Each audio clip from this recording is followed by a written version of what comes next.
ایرانی نوجوان اسی سفر اربعین میں کہ ہم جا رہے تھے، کہتے مولانا راستے میں ایک بوڑھا ٹکرایا، کہنے لگا کہ میرے گھر آئیے، میں نے کھانا رکھا ہے، جس کو بولتا ہوں آتا نہیں ہے۔ اب ظاہر کھا کھا کے لوگ اتنے سیراب ہو جاتے ہیں، ہم نے کہا بوڑھے ہم بھی ابھی کھا کے آئے۔ کہا مولانا ایسے رو رہا تھا جیسے بارش کے قطرات برسنے، 70 سال کا بوڑھا۔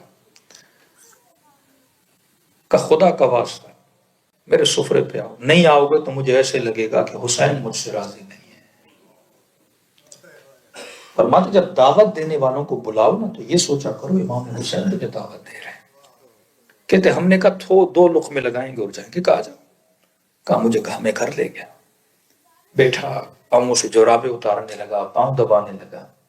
کبھی سوچا کرو اس 70 سال کے بوڑھے کی آپ کے ساتھ نسبت کیا ہے؟ نہ میرا نام جانتا ہے، نہ مجھے جانتا ہے، وہ پاؤں دباتا ہے۔ آپ دباؤ گے کسی انجان بندے کے پاؤں، کھلاؤ گے کسی انجان بندے کو کھانا، دھو گے کسی کے کپڑے، دباؤ گے کسی کا سر، یہ تیرے پاؤں سمجھ کے نہیں دبا رہا، یہ تصور کر رہا ہے کہ اس راستے سے زین العابدین گزرا ہوگا۔ میں ہوتا تو اپنے مولا کے پاؤں دبا، میں ہوتا تو حسین کے بچوں کی خدمت کرتا۔ یہ تصور کر کے وہ ہماری خدمت کرتے ہیں کہ یہ حسین کا ظاہر ہے نا، اس کی خدمت کرو۔ کہتا جلدی جلدی سے سفرہ لگایا۔ اس کے گھر میں ہم نے دیکھا تو ایک دیوار پہ ایک تصویر لگی تھی، اس تصویر نے ہمیں اپنی طرف کھینچا۔ کیا دیکھا؟ تصویر میں ایک قبر ہے جو کھدی ہوئی ہے، ایک تابوت ہے، اس تابوت کے اندر ایک جنازہ ہے اور جنازے کا ہاتھ باہر نکلا ہوا ہے۔ ہم نے کہا بوڑھے یہ تابوت کس کا ہے؟ یہ تصویر کیسی ہے؟ جس شیعہ کے گھر میں جاؤ یا روزہ امام حسین ہے یا کوئی حدیث ہے، یہ تصویر کا مطلب کیا ہے؟ کہ بوڑھا رو پڑا، کہ دیکھو کھانا کھا لو، مولا کے ظاہر ہو، شاید میں تمہیں بتاؤں تم بھی رو، کھانا پھر پسند نہ آئے، پہلے سکون سے کھانا کھاؤ، تصویر بھی یہی ہے، میں بھی نہیں۔ تو جلدی جلدی کھانا کھایا، تجسس پیدا ہوا واقعی نے تصویر کیا ہے، رو کے کہنے لگا یہ تابوت بھی میرا ہے، یہ قبر بھی میری ہے، یہ جنازہ جو دیکھ رہے ہو یہ بھی میرا تھا۔ کہ بوڑھے بزرگ سمجھ نہیں آیا، کہا میں اپنی جوانی میں اس علاقے کا سب سے بڑا گنہگار تھا، رہتا اس سرزمین پہ تھا لیکن کبھی حسین کی زیارت کو نہیں گیا تھا، میرا لینا دینا ہی نہیں تھا حسین ابن علی سے۔ کہتے اربعین کے دن آتے تھے، لوگ سبیلے لگاتے تھے، گاؤں والے زائروں کی خدمت کرتے تھے، میں چور بھی تھا، گنہگار بھی تھا، میں نکلا اس نیت سے کہ جو زائر آئیں گے ان کی چوریاں کروں گا۔ ایک سبیل لگی ہوئی تھی میرے گاؤں والوں کی چائے کی، میں نے کہا چائے پی لیتا ہوں، اس سبیل پہ چائے پینے لگا، ایک جوان نے دیکھ لیا، اس کو پتا تھا میرا کیریکٹر کیا ہے، اس نے جھڑک کے مجھے بولا دور ہو جا حسین کی سبیل سے، یہ زائروں کی سبیل ہے، چوروں کے لیے نہیں۔ بہت بات بری لگی، میں نے کہا کوئی بات نہیں، تو سبیل نہیں پلائے گا، سبیلیں کم تھوڑی ہیں۔ آگے بڑھنے لگا، اس سبیل کے اندر ہمارے قبیلے کا بڑا بیٹا تھا بوڑھا، اس نے اس جوان کو ڈانٹا کہ تیرا کام نہیں کسی کو بولو پیے یا نہ پیے، یہ حسین کی سبیل ہے، یہاں چہرے دیکھے سبیل نہیں پلائی جاتی، یا محبتوں کا میدان ہے۔ اس نے مجھے بلایا کہ ناراض نہ ہونا، جوان کی بات کو برا نہ مانا، کہ ایک بات تو بتا، یہ سارے جوان تیرے گاؤں کے ہیں کہ نہیں ہے؟ کہاں ہیں؟ کہ تجھے شرم نہیں آتی؟ جب سب حسین کے ظاہروں کی خدمت کر رہے ہیں تو کیوں نہیں کر رہا؟ اب کہتا ہے میں نہ امام حسین کو جانتا ہوں، نہ میں کبھی مولا کی زیارت کری۔ میں نے کہا کیا خدمت کروں؟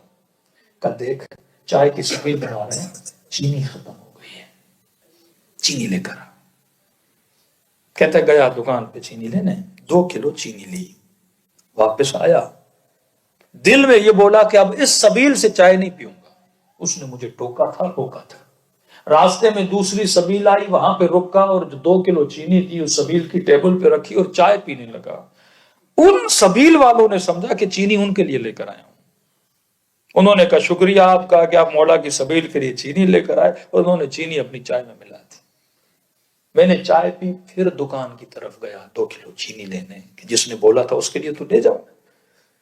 کہتا جیسے دکان کی سیڑھیاں چڑھا، میرا بلڈ پریشر ہائی ہوا، زمین پہ گرا، جیسے گرا تو کچھ ہی سیکنڈ میں نے دیکھا میری روح میرے بدن سے جدا ہو گئی ہے، اپنے بدن کو زمین پہ تڑپتا ہوا دیکھ رہا ہوں۔ لوگ جمع ہوئے، چیک کیا کہ بندہ تو مر چکا ہے، کل لے گئے گاؤں میں، غسل ملا، کفن ملا۔ اتنا کردار کا برا تھا کہ میرے جنازے کو کاندھے دینے کے لیے بھی لوگ نہیں مل رہے تھے۔ مزدوروں نے اٹھا کے قبر کھودی، تابوت رکھا، کہ بالکل اس تصویر کی طرح میرا جنازہ تابوت کے اندر پڑا ہوا تھا۔ فرشتوں کو دیکھ رہا ہوں، ایسی ابوہت ان کے چہرے پر، گویا وہ انتظار میں ہے قبر میں اتارا جائے اور عذاب کی کاروائی میرے اوپر جاری ہو جائے۔ کہہ رہے کیا لائے ہو؟ سر شرم سے جھکا ہے، کیا دکھاؤں؟ نہ کوئی عبادت ہے، نہ کوئی زہد ہے، نہ کوئی تقوی ہے۔ کہ اسی طرح میرا جنازہ تابوت میں پڑا تھا، شرم کے مارے میرا سر جھکا ہوا تھا، سمجھ نہیں آ رہی تھی واقعا مر چکا ہوں یا خواب ہے، ہاتھ خالی ہیں، مر گیا میں۔ کہ اتنے میں دور سے ایک آواز میرے کانوں سے ٹکرائی، ایسی وجود کو سکون دینے والی آواز تھی، اور اس آواز نے ملائکوں سے خود کو مخاطب کیا، کہا میرے دوست کو تنگ نہ کرو۔ میں نے کہا یہاں کون ہے جو مجھے اپنا دوست بول رہا ہے؟ اور آواز کا آنا تھا ملائکوں کے وجود میں خشوع اور خضوع آ گیا۔ دیکھا کہ ان کے سر جھک گئے، مجھے بھی سمجھ نہیں آ رہی آواز کس کی ہے، لیکن جب ملائکوں نے کہا السلام علیک یا ابا عبداللہ،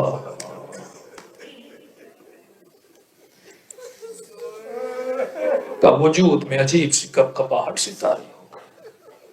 سمجھ نہیں آ رہی کہ حسین کہہ رہے ہیں کہ میرے دوست سے تنگ نہ کرو۔ ارے میں کب حسین کا دوست بنا؟ کہاں میں، کہاں حسین؟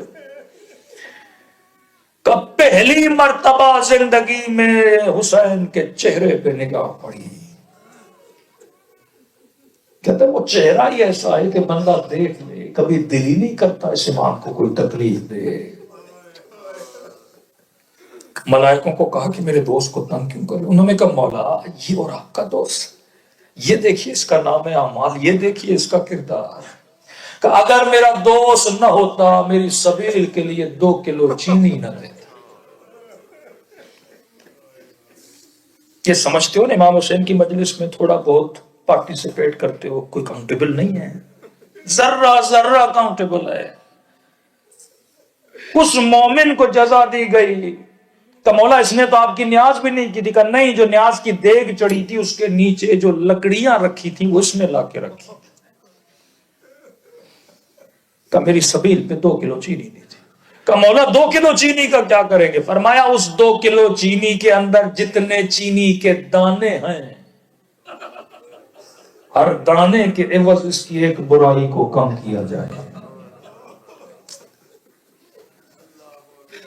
ملائکوں نے کر دیا کہ مولا اب بھی گناہ بہت زیادہ ہیں۔ کہا 2 کلو لینے گیا تھا، کہ مولا لی تو نہیں تھی، کہ اگر زندہ ہوتا تو لے کر میری سبیل سے جاتا، وہ دانے بھی کاؤنٹ کیے جائے۔ اب بھی دیکھا کہ مولا گناہ بہت زیادہ ہے، کہ حسین نے ایک نگاہ میری طرف دیکھی، کہ شرم کے مارے دیکھوں تو حسین کو دیکھوں کیسے؟ کہ تجھے مہلت دیتے ہیں پلٹ کے جا، لیکن اگلی بار جب آنا تو حسین کے سامنے ہور بن کے آ۔